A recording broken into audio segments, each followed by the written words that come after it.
Hello friends, मैं हूं बैद और आप देख रहे हैं 20 टाइम्स। जिस तरीके से हम अलग अलग वार्ड में और अलग अलग उम्मीदवारों से उनका इंटरव्यू लेने की कोशिश कर रहे हैं और ये जानने की भी कोशिश कर रहे हैं कि आगे आने वाला जो इलेक्शन है वो किस बेस पर लड़ने वाले हैं।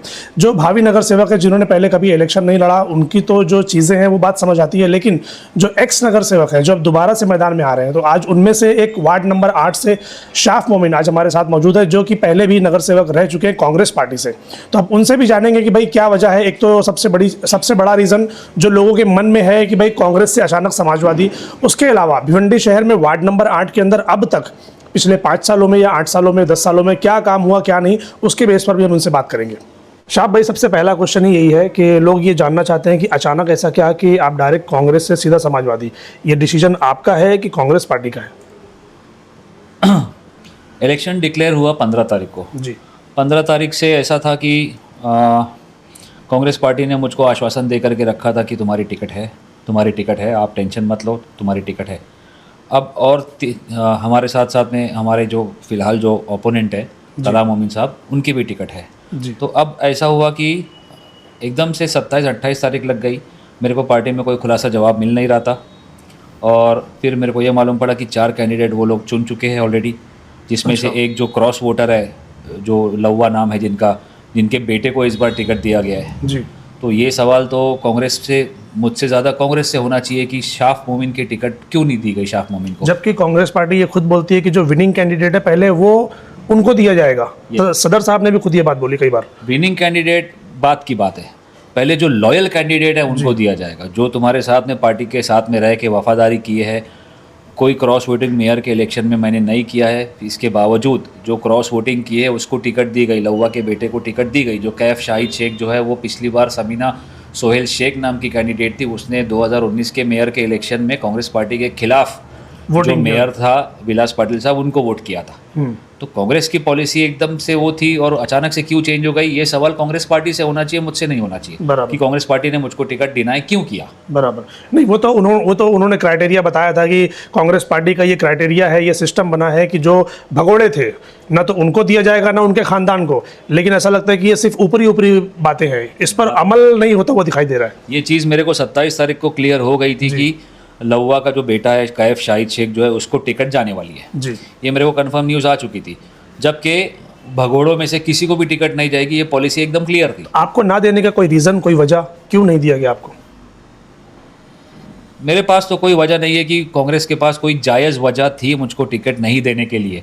अब टिकट नहीं दिया गया है तो ये सवाल जो है वो कांग्रेस पार्टी से होना चाहिए। जी बिल्कुल, कि शाफ मोमिन को टिकट क्यों नहीं दिया गया। बिल्कुल, जब भी मौका मिलेगा हम उनसे ये बात ज़रूर पूछेंगे। अब आगे का क्या प्लान है? अब आपने तो पार्टी छोड़कर अभी आप समाजवादी में आ गए, समाजवादी से आपने पैनल बना लिया, कौन कौन है पैनल में आपके? समाजवादी में मेरे साथ में आजिब मोमिन करके है जी। वो पिछली बार भी इलेक्शन कंटेस्ट किए थे, तो हमारे सामने ही वो इलेक्शन वो एनसीपी से कंटेस्ट किए थे और वो सेकंड पोजीशन पे आए थे। तो उनका भी काम काफ़ी अच्छा है, पिछले साल भर में उन्होंने काफ़ी सोशली काम किया है और लोगों में उनका जो एक्सेप्टेंस बहुत ज़्यादा है। तो एक वो है मेरे साथ में, और जो हमारे साथ में जो पहले जीते थे याकूब भाई, उनका बेटा है। और जो हमारे जो चौथे कैंडिडेट है वो मुन्ना चंडू भाई है, वो पहले 10 साल पहले वो 97 से 2007 तक का वो थे कॉर्पोरेटर, 2002 से लेके 2012 तक का वो काउंसिलर थे जी अपने एरिया में। तो उनका भी नाम अच्छा है लोगों में, उनका बोलचाल अच्छा है, रहन सहन अच्छा है उनका जी। तो कैसा लगता है कि पहले हमने जिसके साथ मिलकर काम किया अब उन्हीं के अपोज में खड़े रहना पड़ रहा है? कैसा लगता है इन सब चीज़ों को देखकर? तकलीफ तो हुई है, लेकिन मेरे ख्याल से ये रीज़न जो है ना, वो जो तला मोमिन साहब जो मेरी टिकट को मुसलसल मना किए जा रहे थे ना, ये मेरे ख्याल से ये उन्होंने कुछ सोचा समझा नहीं और एक गलत फैसला उन्होंने ले लिया। तो वो कौन होते फैसला लेने वाले? ये काम तो कांग्रेस पार्टी के सदर का है। बिल्कुल बात सही है, इसीलिए मैं घड़ी घड़ी बोल रहा हूँ कि ये सवाल जो है मेरे से ज़्यादा कांग्रेस पार्टी के सदर से होना चाहिए। बिल्कुल कि शाफ को टिकट सदर साहब सामने आते ही नहीं, क्या करे? सदर साहब सामने आए तो उनसे भी पूछा जाएगा। बात सही है। तो अभी कैसा रहेगा फिर ये, किस तरह से काम होगा वार्ड के अंदर?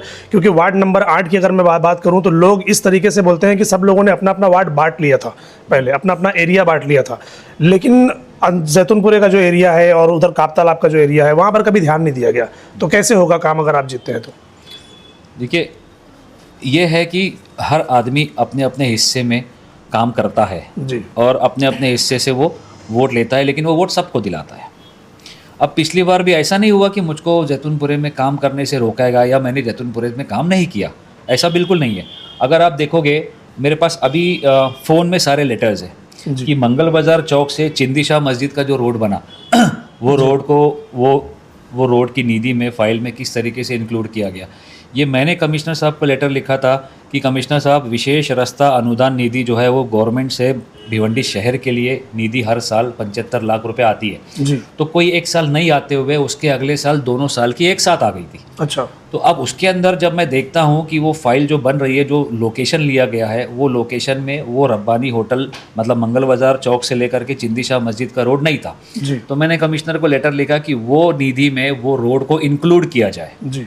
वो निधि किसी भी ज़रिए से आ रही हो, किसी के भी मार्फत आ रही हो, लेकिन वो शहर के हस्ते आने वाली थी। ठीक है, आपने हमारे वार्ड में दे दिया, इसके लिए आपका बहुत बहुत शुक्रिया।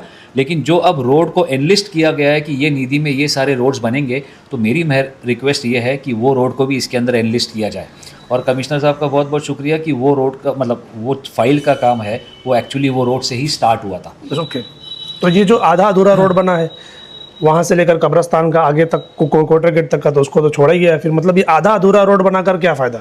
ये तो फिर वही बात हो गई कि हम दिखाने की कोशिश कर रहे हैं कि भाई हमको इलेक्शन लड़ना है तो हमने काम करवा दिया। मैं आपको यहाँ पर रोकूंगा कि जब भी जो भी फाइल पास होती है तो एक जैसे मान लो एक 50 लाख की फाइल पास हुई, अब 50 लाख में जितना एस्टिमेट जितना मीटर या स्क्वायर मीटर का आरसीसी रोड बनेगा या बैठेगा एस्टिमेट के हिसाब से उतना ही बन पाएगा। एक्स्ट्रा काम तो कोई नहीं करेगा। अमाउंट फाइनल होता है कि रोड फाइनल होता है? यानी रोड कितना भी चौड़ा हो उससे फर्क नहीं पड़ता, वो अमाउंट ही फाइनल करेंगे। वो टाइम पे ऐसा ही वो फाइल को लेके यही हुआ था कि 50 लाख में जितना होगा उतना करो, आगे का बाद में देखा। बट होना तो ये चाहिए कि पहले रोड यहाँ से वहाँ तक देख ले कि कितना लंबा चौड़ा है, फिर उसके हिसाब से क्या एस्टिमेट बैठेगा, फिर उसके हिसाब से फंड पास होना चाहिए। रोड तो एक्चुअली में इनिशियली वो रोड तो वो लिस्ट में था ही नहीं, वो तो मैंने कमिश्नर को प्रेस करके डलवाया। ये आपने करवाया कि लोग बोल रहे हैं कि बालिया मामा ने किया था, किसी और ने भी करवाया वहाँ पर? बालिया मामा वो टाइम पे खासदार नहीं थे।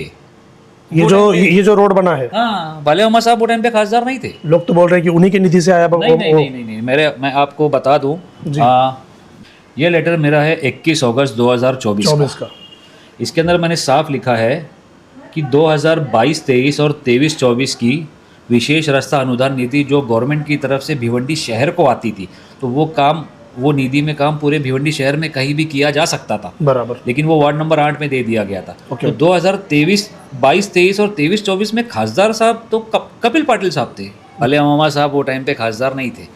ये जो है ना उसका वर्क ऑर्डर की एक्चुअल डेट मेरे पास नहीं है, लेकिन ये मेरा लेटर 21/8/2024 का तो लेटर है और 15-20 दिन के बाद में वहाँ से जब मैंने ये लेटर लिखा, इंटरवेन किया कि वो निधि में ये रोड लिया जाए, इंक्लूड किया जाए। बाकी जो लिए है आप वो भी ठीक है, लेकिन ये भी इंक्लूड किया जाए। तो कमिश्नर साहब ने वहाँ से काम चालू कराया था, तो उसमें खासदार साहब का कोई रोल नहीं था। तो अभी ये लड़ाई फिर कैसे जीती जाएगी, कांग्रेस वर्सेस समाजवादी?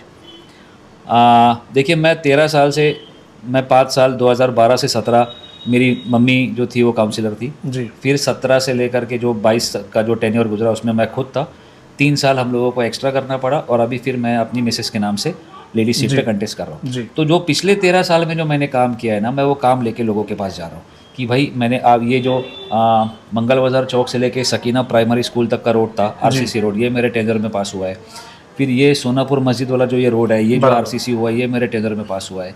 इसके अलावा और भी जो भी बहुत सारे काम है, हाई टेंशन लाइन, पुराने इलाके में जो हाई टेंशन लाइन है वो बहुत नीचे है, तो लोग अपना मकान है ना ऊंचा कर नहीं पा रहे हैं हाई टेंशन की वजह से, तो उसको अंडरग्राउंड करवाने का काम मैंने किया है जी। प्लस अल्लाह वाली मस्जिद से लेके एसीपी ऑफिस तक की जो गटर थी, वो गटर तो मैं जब लोगों के पास जा रहा हूँ ना, और मैंने बाकायदा अगर आप मेरे बारे में सर्वे कर लोगे लोगों से, तो मैं मौजूद हूँ, मतलब मैं एक्सेसिबल हूँ लोगों के लिए, लोग मुझ तक पहुँच सकते हैं कि शाह भाई ये काम है, शाह भाई वो काम है, तो मैं वो काम की बुनियाद पे मैं अपना वोट मांग रहा हूँ। आप इसको कैसे देखते हैं कि अभी जैसे माहौल चल रहा है एक कि एमएलए साहब समाजवादी से होते हुए प्रचार कांग्रेस का कर रहे हैं, आप कांग्रेस में होते हुए समाजवादी में चले जाते हैं, तो मतलब वो यहाँ आ रहे हैं तो आप वहाँ जा रहे हैं। एक बेनिफिट ये था कि लोग रईस शेख का नाम लेकर ये बोलते थे कि वो जिस पे चाहेंगे हाथ रखेंगे तो वो जीत जाएगा, तो पता चला आप उनकी पार्टी में आ गए और वो अपनी पार्टी छोड़कर दूसरी पार्टी का प्रचार कर रहे हैं, तो आप इसको कैसे देखते हैं? फिर ये बात बहुत अजीब सी मेरे को खुद को लग रही है।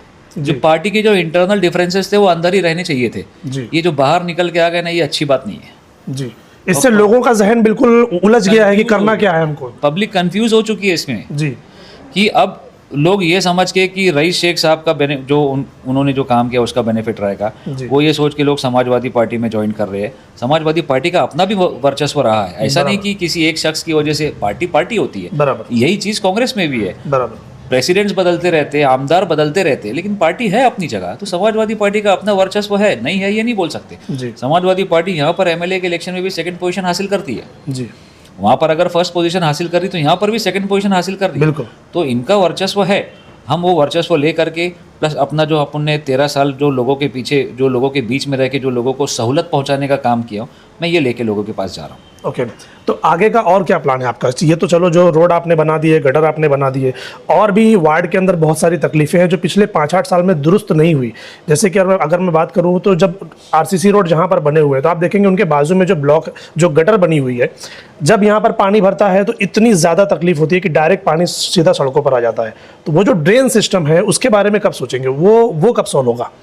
जब ये मंगल बाजार से सकीना स्कूल का जो रोड बन रहा था ना, जी। तो वो रोड बनाने से पहले ही मैंने गटर को ऊंचा करके चौड़ा कर दिया था। जी तो जो वहाँ पर अब आप अगर पब्लिक से पूछोगे, जैसे 2 बारिश या 3 बारिश पहले जो हालात थे, जी जैसे कमर तक का पानी रहता था बारिश में, जी। अब वो पानी नहीं रह रहा है, बल्कि वहाँ पर अब जो कारोबार भी बंद नहीं होता है अगर बारिश भी होती है। लेकिन तो दुकानों में पानी चला जाता है, नहीं, पानी ड्रेन मैं लास्ट टाइम देखा हूँ मैं, पानी ड्रेन हो जा रहा है, अब पानी नहीं भरता वहाँ पे। वो असल में वो हिस्सा है ना जो बीच में जो खड्डा था ना, वो खड्डे को भर दिया गया है। तो पानी जो एक जगह जमा रहता था अब वो पूरे इलाकों में फैला रहता है, लेकिन पानी की हाइट नहीं रहती है। सफाई करने वाले जो होते हैं, गटर की सफाई करने वाले कर्मचारी की बात करूँ या वैसे भी, तो उनकी एक कंप्लेंट आती है कि लोगों ने गटर के ऊपर अपनी दुकानें, अपने घर और ज़्यादातर अपना बिजनेस जो है उसके ऊपर कर लिया है। तो क्या आप लोग कभी इन सब चीज़ों के ऊपर आवाज़ उठाएंगे कि पब्लिक उनसे हटकर अपनी चीज़ों को काम करे ताकि जो प्रॉब्लम्स है वो क्रिएट ना हो? मैं खुद पब्लिक को बोलता हूँ कि आप लोगों ने सफाई करने की गुंजाइश छोड़ना चाहिए। बिल्कुल। म्यूनसिपलिटी काम कब करेगी? जब गुंजाइश रहेगी सफाई करने की। सफाई करने की गुंजाइश नहीं रहेगी तो म्यूनसिपलिटी भी बेबस रहेगी। काम करने वाले जो व्यापारी लोग हैं वो भी तुम्हारे मेरे जैसे इंसान लोग हैं। बिल्कुल। क्या करेंगे जब गटर को साफ करने की जगह ही नहीं है? जी तो मैं खुद भी पब्लिक को बोलता हूँ कि अगर गटर है ना तो गटर से हट के सारे काम रखो, गटर को खुला रखो। अभी मेरे घर के बाहर की जो गटर है इस पे मैंने स्लैब नहीं डाला, जबकि मैं लोगों से जब ये बात करता हूँ ना तो लोगों को ये बात समझने में थोड़ी सी मुश्किल होती है कि स्लैब नहीं डाला तो क्या, इससे बेटर है जो सीमेंट के जो ढक्कन आते हैं ना वो पूरी गटर पे स्लैब जैसे सीमेंट के ढक्कन डाल देने का। इससे क्या होता है मालूम, इसमें आपको स्लैब तोड़ने की जरूरत नहीं पड़ती सफाई करने के लिए। आप हटाओ और उनको साफ करो। निकाल लो, किसी भी कोई भी लोकेशन पे से आप 4 लादी निकाल के आप सफाई कर सकते हो, वो लादी वहाँ पर अपनी जगह पर फिक्स बैठ जाएगी। लेकिन मसला यहाँ भिवंडी शहर में एक भी की लादियाँ गायब हो जाती हैं। नहीं मैंने हाँ बिल्कुल देखा है, लोग चेम्बर निकाल कर ले जाते हैं, लादियाँ निकाल कर ले जाते हैं, इस तरीके से काम करते लोखंड के चेम्बर गायब हो सकते हैं क्योंकि वो बिकते हैं। जी बिकते हैं वो लोखंड चीज़ें सेकेंड हैंड में बिकती है। जी। सीमेंट का चेम्बर 100-150 किलो का चेम्बर रहता है, किसी के बस में रहता नहीं उसको उठाने, और वो खांचे में फिक्स बैठ जाता है तो वो इतना आसान नहीं है उसको निकालना। तो आपके पैनल में इस बार वोटिंग किसके नाम पे, शाफ मोमिन के नाम पर मांगी जाएगी कि समाजवादी के नाम पर? क्योंकि बाकी के जो 3 कैंडिडेट है वो तो पहले नहीं थे, अब हैं आपके साथ में। सबसे पहले तो समाजवादी पार्टी के नाम पे, उसके बाद हमारे अपने जो मेरे साथ में जो याकूब है वो भी 13 साल से नगर सेवक है, पहले उसकी मम्मी थी अभी उसका बेटा है। मैं अपने नाम पे याकूब के साथ में, याकूब पूरा पैनल जब इकट्ठा सामने दिखता है ना तो पब्लिक में एक परसेप्शन बैठता है कि ये सारे काम करने वाले लोग हैं। ये ऐसा नहीं कि 2 बजे सो के उठेंगे या इनसे मिलने के लिए 2-2 घंटा वेट करना पड़े, इनसे अपनी गाड़ी नहीं छूटेगी, ऐसा नहीं है। हम लोग बाइक पे घूमते हैं, 50 लाख की गाड़ी में नहीं घूमते हैं, बाइक पे घूमते हैं। तो हम लोगों को जो लोग हैं ना, हमको जो रोज़मर्रा के काम के लिए ना कहीं भी हाथ दे के हमको रोक सकते हैं कि शाह भाई ये काम है, जरा सा चल मेरे साथ में। जी मतलब ठीक है बाइक पे बैठ, चल तेरा काम करता हूँ। होती है चीज़ें, बिल्कुल होती है, आप पब्लिक में जाके पूछ सकते हो। मेरे बारे में यही है कि शाफ अवेलेबल है, एक्सेसिबल है। तो मैं वही तो बोल रहा हूँ कि बाकी 3 लोग फिर आपके नाम पे मांगेंगे वोट। नहीं, याकूब का भी यही हाल है, याकूब भी अवेलेबल है। रात में 4 बजे देखो तो याकूब है, सुबह 8 बजे देखो तो भी याकूब है। एक चीज़ जो वार्ड नंबर 8 के ताल्लुक से जो लोग बोलते हैं कि यहाँ पर नगर सेवक अक्सर जो बच्चे कैपेबल हैं, जिनको काम करना चाहिए या जिनको रोज़गार मिलना चाहिए, उनको लाइन से लगाना चाहिए, वो उनको अपने साथ लेकर घूमते हैं। यानी काम धंधे से लगाने की बजाय वो उनको ऑफिस पे बैठाना पसंद करते हैं, अपने पीछे लेकर घूमना पसंद करते हैं। तो ये सब चीज़ें कैसे ख़त्म होंगी, कैसे इसको हैंडल करेंगे? अगर आप मेरे 8 साल का या पिछले 13 साल का कार्यकाल अगर आप देखोगे ना जी। तो मेरे बोलने पे मत जाओ। आप लोगों से पूछ सकते हो कि लोग बाकायदा बोलते हैं कि शाफ अकेला घूमता है। जी तो मैं अपने साथ में, मतलब जो बोलते हैं ना पंटरगिरी या ये वो, मैं इसके वो होती है, इसके लिए मैं बोल रहा हूँ। मैं इसके खिलाफ हूँ। तुम्हारे पास अपना काम होना चाहिए, बाद में तुम मतलब पहले खुद मुख्तार हो जाओ, एग्जैक्टली, बाद में तुम सोशल सर्विस करना। बिल्कुल, पहले अपनी जेब भरी हुई रहना चाहिए। सोशल सर्विस करने के लिए ना जो जेब से बाहर जो पैसे गिरते हैं ना उससे होती है। तो मेरा ये बोलना है कि पहले तुम अपना काम पकड़ो, काम करो, ये सब चीज़ें बाद में होती रहेगी। वो नहीं हुई तो कोई मसला नहीं, हो गई तो कोई बहुत बड़ी बात नहीं है, बराबर, लेकिन पहले आप अपना काम पकड़ो। इसीलिए मैं ज़्यादा तरजीह ना एजुकेशन पे देता हूँ। पहले 5 साल में जो मैंने किया था, मैंने लोगों को बोला कि आप अपने डॉक्यूमेंट ठीक कराओ, आप पहले गवर्नमेंट के फ्रेमवर्क में अपने आप को फिक्ट करो। ये दुनिया भर की गवर्नमेंट की स्कीम है जिसके बारे में लोगों को मालूमात बहुत कम है जी, और जब अगर मालूमात भी है तो हमारे डॉक्यूमेंटेशन इतने प्रॉपर नहीं है कि वो चीज़ वो स्कीम में हम लोग फिट बैठ सके। बराबर, तो गवर्नमेंट को गाली दे के मतलब नहीं है। तुम्हारा मुहासबा करो, तुम्हारे में कमी है, तुमने अपनी चीज़ें ठीक नहीं की। तो मैं सब जगह जा जाके अगर मैं किसी स्कूल में गया, मैं किसी कोई सेमिनार अटेंड किया, तो मैं सबको यही बोलता था, भले 200 रुपये इनकम टैक्स भरो, लेकिन इनकम टैक्स भरो। टैक्स जरूरी है, वही पैसा आपको रिटर्न मिलता है। गवर्नमेंट के फ्रेमवर्क, गवर्नमेंट की स्कीम लेने के लिए गवर्नमेंट के फ्रेमवर्क में बैठना जरूरी है, हर चीज के लिए क्वालिफाई करना जरूरी है। आपके डॉक्यूमेंटेशन ठीक नहीं है और आप बोलते हो गवर्नमेंट हमारे ऊपर ध्यान नहीं देती। बराबर। अब इस कंफ्यूजन को आप दूर कैसे करेंगे? जो खिचड़ी पक रही है समाजवादी, कांग्रेस, एनसीपी, तुतारी, सारे लोगों को मिलकर, पब्लिक जब वोट करने खड़ी होगी तो वो ये देखेगी कि समाजवादी से रईस शेख, अब रईस शेख घूम रहे कांग्रेस के साथ। तो ये जो कन्फ्यूजन है पब्लिक वोटिंग के टाइम पर कैसे क्लियर करेगी? क्योंकि वो कन्फ्यूजन में ऐसा ना हो कि पब्लिक जिसको जिताना चाह रही है उसको न जिताते हुए मालूम पड़ा वोट कहीं और जा रहा है। आप इसको कैसे क्लियर करवाएंगे? वार्ड नंबर 8 के वोटर है ना, मेरे को लगता है कि बहुत बाशऊर वोटर है, उनको मालूम है कि किसको वोट करना चाहिए और जो वादा हम लोग लेके जा रहे हैं। जैसे मिसाल के तौर पे मैं पब्लिक में जा रहा हूँ तो मैं उनको बोलता हूँ कि मैं कुछ काम पहले करके आया हूँ और वो काम उसी लाइन पे मेरे को काम आगे बढ़ाना है। अभी जैसे मिसाल के तौर पे 15 तारीख को इलेक्शन डिक्लेयर होता है और 15 तारीख को मेरा 80 लाख रुपए का फंड अप्रूव होता है जो आरसीसी रोड के लिए। तो वो मैंने लोकेशन सेट किया हुआ है कि मेरे को कहाँ कहाँ उसको यूज़ करना है। प्लस मेरा 2.5 करोड़ रुपए का दूसरा फंड आ रहा है जो मैं समरसेट बगीचे में यूज़ करूंगा आरसीसी रोड बनाने के लिए। ओके, यानी पूरा समरसेट बगीचा जो सब आरसीसी हो गई। समरसेट बगीचा जो रोड है, जो डीपी रोड है, वो डीपी रोड ये पास हो गया है? पास मतलब प्रोसेस में आ गया है। ओके, मैं अभी नहीं ये बोलना ठीक नहीं है कि पास हो गया है, मतलब प्रोसेस में है। ओके, तो ये सारी चीज़ें हैं जब मैं पब्लिक के सामने ये सारी चीज़ें रख रहा हूँ। प्लस एक बहुत बड़ा मुद्दा है जिसके ऊपर किसी की नज़र नहीं गई है। देखिए 2011 में ऐसा हुआ कि एक सर्वे हुआ था, मैं बहुत जिम्मेदारी से बात कर रहा हूँ कि आप प्लीज़ आपके माध्यम से मैं पब्लिक को एड्रेस करना चाहता हूँ कि 2011 में एक सर्वे हुआ था कि जो स्लम एरियाज़ है उसमें जैसे मकान के बदले में मकान मिलेगा।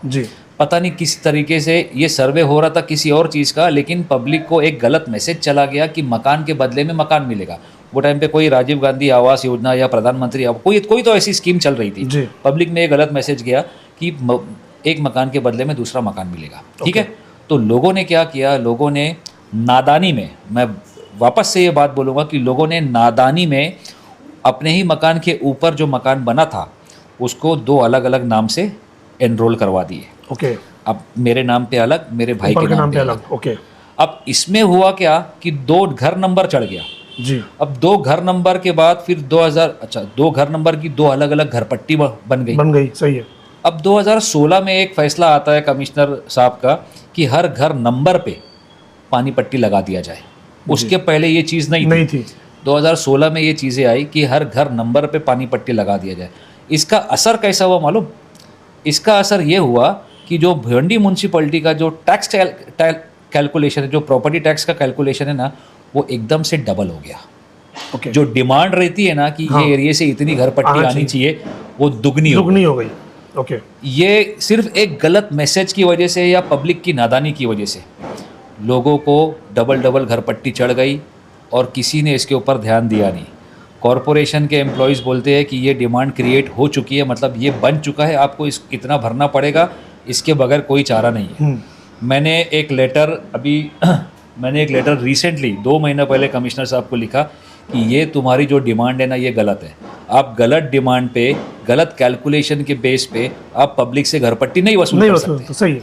आपको घर पट्टी एक्चुअल स्क्वायर फीट पे वसूल करनी है। बिल्कुल सही है। तो ये मेरी एक फाइट रहेगी आते वक्त में कि मैं जब कॉरपोरेशन जाऊं तो ये जो मेरी जो पुले का एरिया है, जो समत नगर का एरिया है, जहाँ पर जो छोटे छोटे स्लम्स थे, जो एक के ऊपर एक मकान अपनी सहूलत के वास्ते बना रहे थे, सबको दुगनी घर पट्टी चढ़ चुकी है।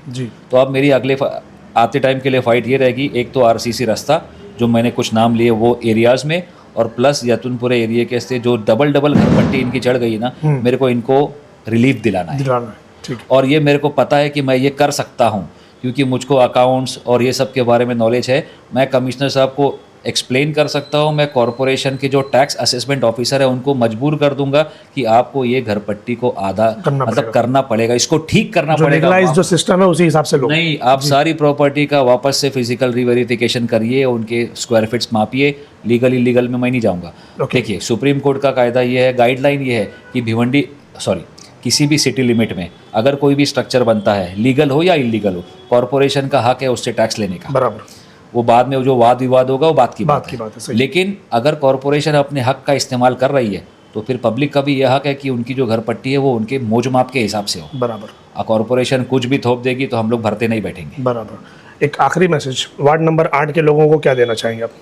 मैं वार्ड नंबर 8 के लोगों को ये मैसेज देना चाहूँगा कि जो मेरा पैनल है, मैं हूँ, आजिब है, याकूब भाई है और मुन्ना चंडू है, ये सारे लोग हैं ना, ज़मीन से जुड़े हुए लोग हैं, बाइक पे घूमने वाले लोग हैं, जिनको आप कभी भी बुला के अपने जो भी उनकी दुविधा रहती है उनके बारे में मशवरा ले सकते हो, उनके बारे में हल निकाल सकते हो। हम लोग पब्लिक के लिए हमेशा अवेलेबल है। ये नहीं कि मुझको इलेक्शन लड़ना है तो मैं ये बात कर रहा हूँ। मैं पिछले 8 साल और पिछले 5 साल जो 13 साल का मेरा कार्यकाल इसी तरीके से गुजरा है, याकूब का भी 13 साल का कार्यकाल इसी तरीके से गुजरा है।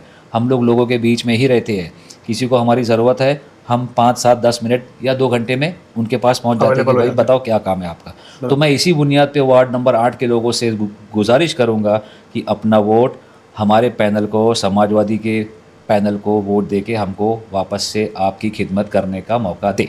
ठीक। तो फ्रेंड्स, अब वार्ड नंबर 8 हो या वार्ड नंबर 5 या फिर कोई सभी वार्ड हो, जहां पर भी इस तरीके की खिचड़ी चल रही है कि समाजवादी कांग्रेस हो गई है, कांग्रेस समाजवादी हो गई है, और चीज़ें जो है वो बदलाव और लोगों के जहन को इतना कंफ्यूज कर दिया गया है कि पब्लिक अब वोट किसको करे, कहां करे, समझ नहीं आ रहा। तो पब्लिक को चाहिए कि बहुत ही शांति से, बहुत ही इत्मीनान से आप अपने कैंडिडेट के बारे में देखिए, जानिए, समझिए। अभी भी वक्त है, कुछ दिन बचा है। आप इन चीज़ों पर कैलकुलेशन लगाइए कि पिछले 5-8 सालों में या 10 सालों में या 15 सालों में किसने आपके वार्ड में काम किया है और किसने नहीं। उसी के बेस पर उनको जो है तो आप दोबारा चुनकर कॉर्पोरेशन में भेजिए, ताकि आपके वार्ड में दोबारा से कुछ चीज़ें और बेहतर हो सके और आपका जो पिछला जो टर्म गुजरा उससे कुछ बेहतरी आए आगे के टर्म में।